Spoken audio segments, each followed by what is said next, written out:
7 months after Alberta imposed a ban on new solar and wind projects, that moratorium is about to end. But the province doesn't appear to be changing course on renewables. It's expected to introduce new rules governing the sector.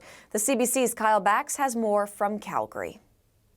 Well, for much of the last several years, Alberta was leading the country in attracting investment towards these large-scale wind and solar facilities. A few years ago, the majority of all spending in the country was in Alberta.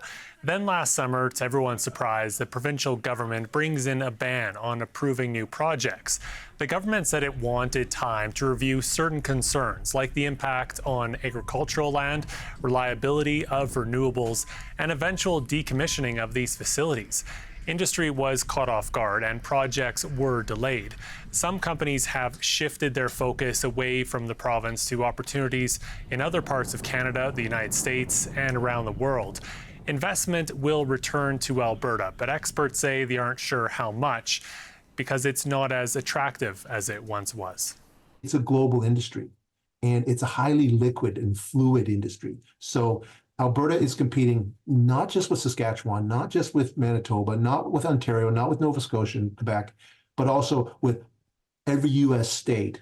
So you have Alberta giving the cold shoulder to the sector, while other provinces, U.S. states, and foreign countries all competing to attract more wind and solar investment.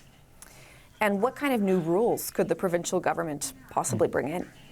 We don't know exactly what the new policies are going to be, although some experts say, there could be agricultural land that will be off limits. There could be requirements to clean up the wind and solar facilities when they reach end of life, and possible limits on how many new projects are approved. The first set of new rules or policies are expected this week, as early as tomorrow. As part of the government's review, it will receive another report next month, which could lead to further regulations. So for now, many companies are just waiting to see those details to understand added costs and time it could take to build a project in Alberta.